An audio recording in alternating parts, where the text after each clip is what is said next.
Hello students, my name is Dr. Alice Mani. I will be imparting lessons on Business Law, course 306. I am the resource person for Mahatma Gandhi National Council of Rural Education. I will be imparting lessons on business law. This is part of the BBA Rural Management course. This course is divided into 4 units. You will have 16 modules covering the syllabus. The 4 modules will be: the first module is an introductory chapter. Second chapter is various acts. And the third is Sale of Goods Act, and the fourth and last chapter is Consumer Protection Act 2019. We will cover one module of the second unit, which is various acts, in this video. This unit will be covered in 5 modules. The first module will look at the introduction to government contracts and Article 299. The second module will cover e-contracts or electronic contracts. The third module will cover the various provident funds and gratuity. The fourth module will cover Food Safety and Standards Authority of India or FSSAI. The fifth and last module will cover the Goods and Services Tax or GST. This module is titled Electronic Contracts or E-Contracts. So let us go ahead and understand the topic in details.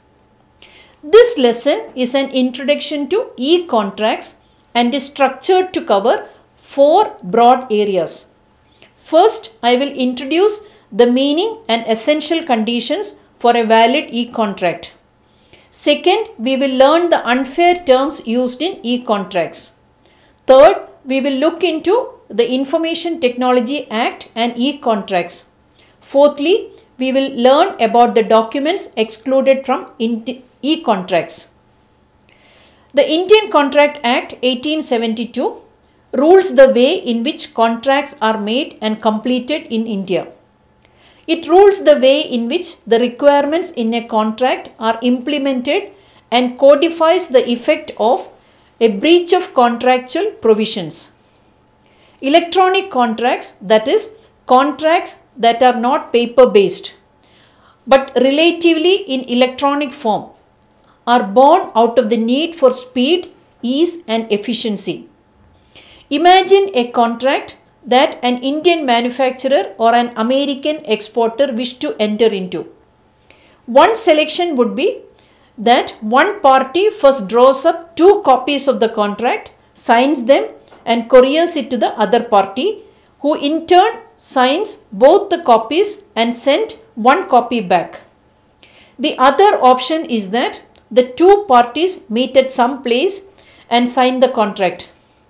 In the electronic age, the whole contract can be accomplished in seconds, with both the parties simply fixing their digital signatures to an electronic copy of the contract. There is no need for sending couriers and additional travelling costs in such a situation. There was primarily a fear between the legislatures to identify this modern technology, but now many countries have legalized and legislated laws to recognize electronic contracts. The conventional law related to contracts is not satisfactory to address all the issues that arise in electronic contracts. The Information Technology Act describes some of the irregular issues that arise in the formation and verification of electronic contracts. Now, what about the execution of e-contracts? The recognition and regulation to e-contracts is provided by various laws such as Information Technology Act 2000 and the Indian Contract Act 1872. The provisions in the Information Technology Act states the attribution, acknowledgement and dispatch of electronic records and secured electronic procedures. This act recognizes the basic features of the contract such as the communication of the proposals, acceptance of proposals, revocation of proposals and acceptances, as the case may be, which could be expressed either in electronic form or by means of an electronic record. Further, The recognition of a contract is accorded under the Indian Contract Act 1872, by which the term document includes any information contained in an electronic record which is printed on a paper, stored, recorded or copied in optical or magnetic media produced by a computer.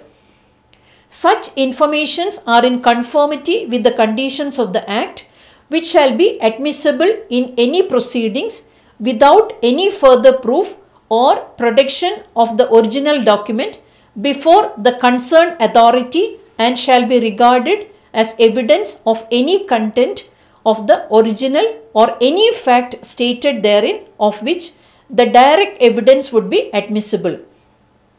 At the end of this lesson, you will get the required information about e-contracts, essential elements for a valid e-contract, unfair terms used in e-contracts, Information Technology Act and e-contracts, and finally the documents excluded from e-contracts.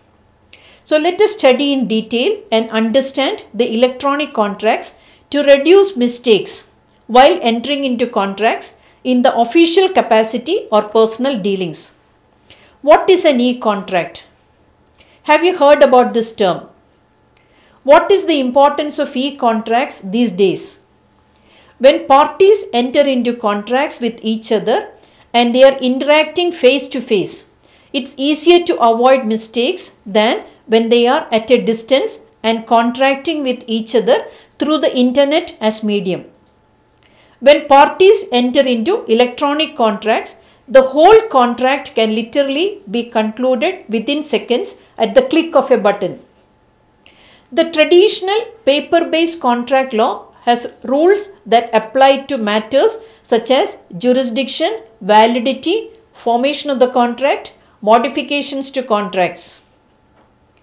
In the world of online trading, these are all issues that arise in online contracts and is a challenge to the traditional concepts of contract law.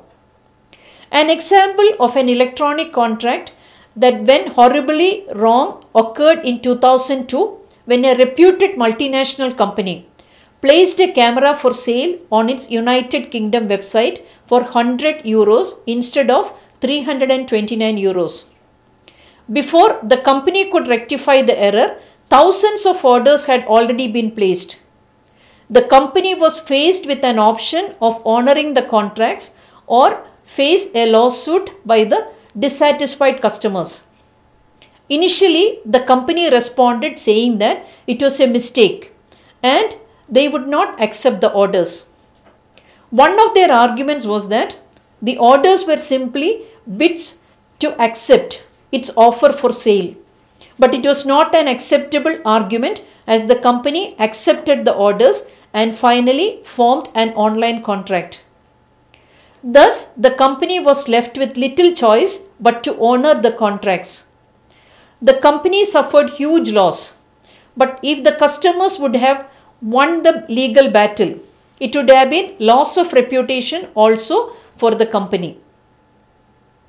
Nowadays, due to the COVID-19 pandemic, we order everything online, from groceries to air tickets, consumer durables, food and even medicine.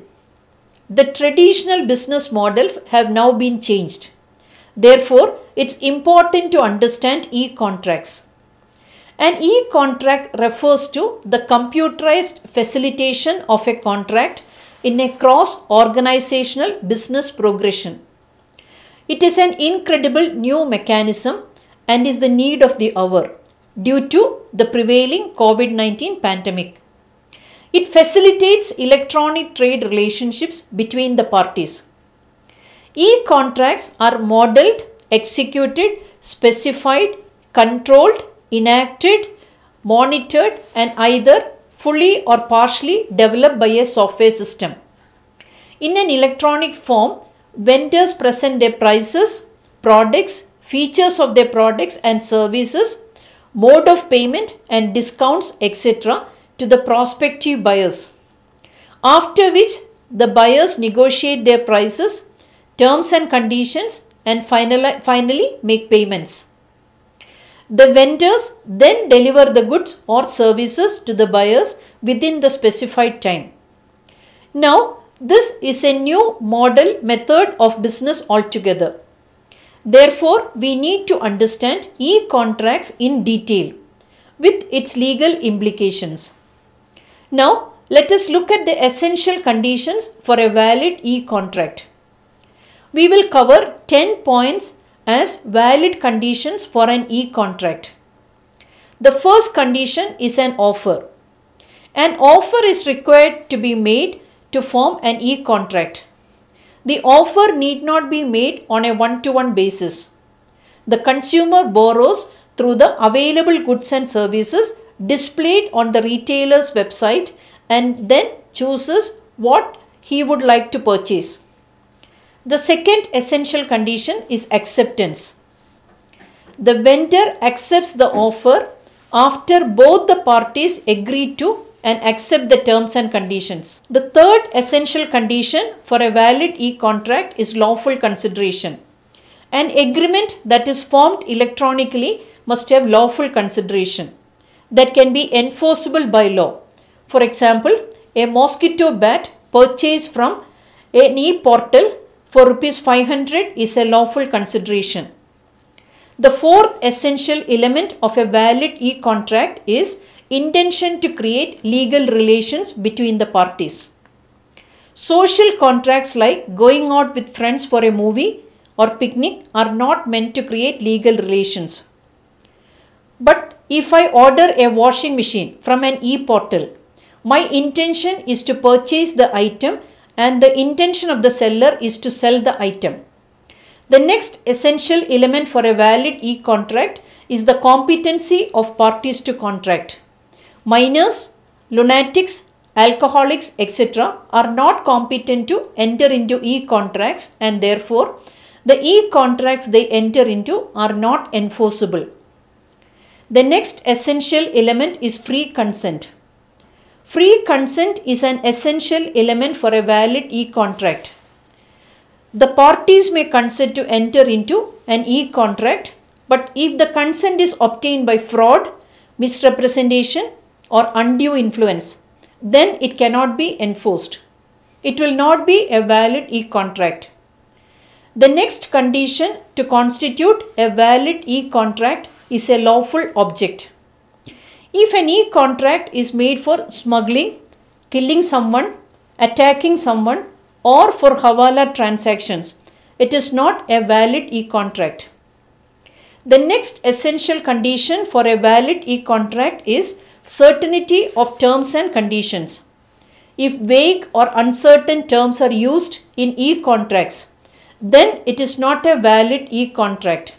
For example, if the e-contract is to purchase a textbook online, the edition, author, price, publisher, etc. should be specified in the e-contract. The next essential element for a valid e-contract is the possibility of performance. A contract impossible to perform is a void contract. Such contracts have no legal validity. If the e-contract is to invent treasure by magic, then it is a void contract due to impossibility of performance. The last essential element for a valid e-contract is digital goods. Digital markets and digital goods are the norms of today's business. Digital goods refer to any goods they are sold, transferred and delivered in digital form. The internet reduces information asymmetry. Digital markets provide all the available information to the prospective buyers with ratings, customer feedbacks, etc., making it easy for anyone to make decisions. Now, let us understand the unfair terms used in e-contracts. The shift from the traditional lines of business to electronic platforms has created certain challenges regarding the validity of e-contracts. This issue has to be addressed. E-contracts must comply with the Indian Contract Act and Information Technology Act. Unfair trade terms are terms which may exclude or limit liabilities in a contract. Such contracts are legal and binding. For example, some products we purchase online cannot be returned if the packet or seal is open. We blindly accept these terms as standard norms. There are some loopholes in the system which must be addressed. This is especially true in a time when everything is going online and we are moving towards a cashless economy with e-business gaining more prominence. Now, let us understand e-contracts and the Information Technology Act with regard to electronic signatures. Contracts and electronic signatures are both accepted by the two acts governing e-contracts, which are the Indian Contract Act and the Information Technology Act. Both the acts recognize electronic signatures as traditional signatures. This gives validity to e-contracts. E-contracts are also accepted as evidence in the court of law. The Information Technology Amendment Act 2008 has substituted the term digital signature with the term electronic signature. A digital signature is the technology specific and is irreversibly unique to both the document and the signatory. However, an electronic signature is technology unbiased and general in nature. However, there is no standard for electronic signature. It can be either a type name or digitalized image of handwritten signature. The substitution of the term digital signature with electronic signature is meant to expand the scope of e-contracts in an e-commerce world. Recognizing the change in the execution of commercial transactions, the Supreme Court disregarded the argument that exchanges over email did not qualify as contracts. Thus, Supreme Court gave the verdict as the mails which convey the clear intention of the contracting parties can be treated as a binding contract. Let us look at the documents excluded from e-contracts. These include negotiable instruments other than a check, power of attorney, trust deeds, inheritance wills, and contracts for sale of immovable property or interest therein. These contracts are not valid documents if made in electronic form.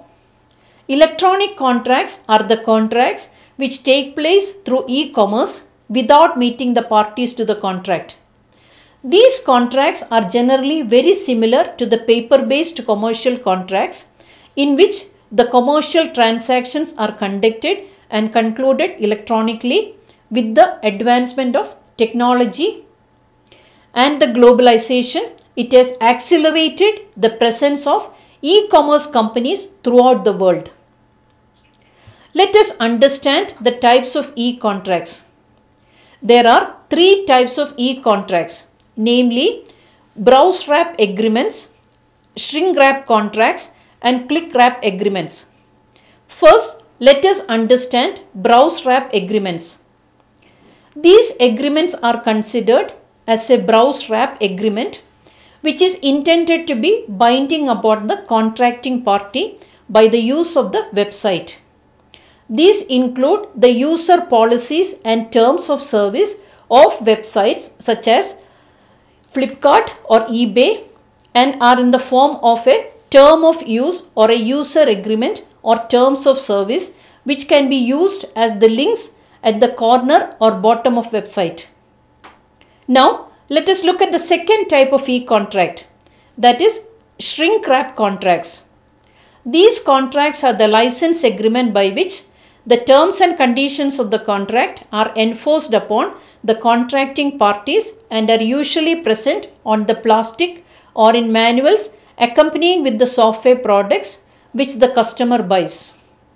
Now, finally, the third type of e-contracts, that is click wrap agreements. These agreements require the user to give his consent to the terms and conditions which are known as end user agreement and governs the licensed usage of the software by clicking OK or I agree button. There are certain kinds of check which ensures that The terms of the agreement are binding upon the contracting parties.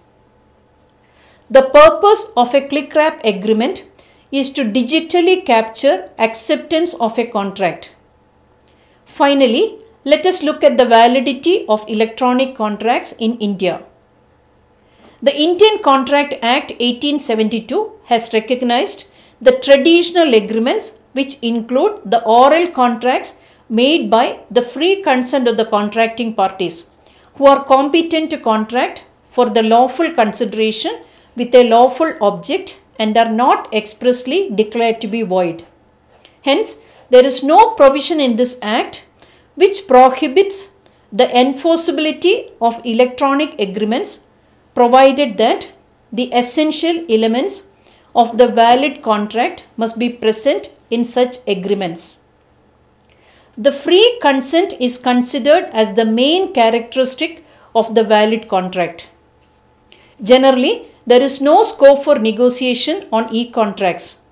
The option of take it or leave it transaction is always available to the user. Our learning wouldn't be complete if we don't assess what we have learned. So here is an activity for you. Find out what are click wrap, shrink wrap and browse wrap contracts and find 3 places where they are used. Now that we have reached the end of this lesson, I hope that you have learned the meaning, importance, essential elements, unfair terms used, digital signatures and documents excluded from e-contracts. Hope you got a good insight on the topics we discussed in this module. To conclude this video lesson 5, I want to tell you that we are learning the video lessons from chapter 2, which is titled Various Acts. I want to recollect the points for your better understanding. We have divided this chapter of various acts into 5 modules. The first module is Government Contracts and Article 299. The second video lesson is Electronic Contracts or e-contracts. The third video lesson is about Provident Funds and Gratuity. The fourth video lesson is Food Safety and Standards Authority of India and the Employee Compensation Act 2010. And the fifth and the last module is about Goods and Services Tax or GST. So we have covered 2 modules of chapter 2. What we have covered is Government Contracts and Article 299, and in this module we have covered Electronic Contracts or e-contracts. Now we have 3 more modules to complete. That is Provident Funds and Gratuity, the Food Safety and Standards Authority of India or FSSAI and Employee Compensation Act 2010. And the last module will be Goods and Services Tax or GST. So the 3 modules will be covering one by one as video lesson 6, 7 and 8. Until we meet again. Bye. Thank you.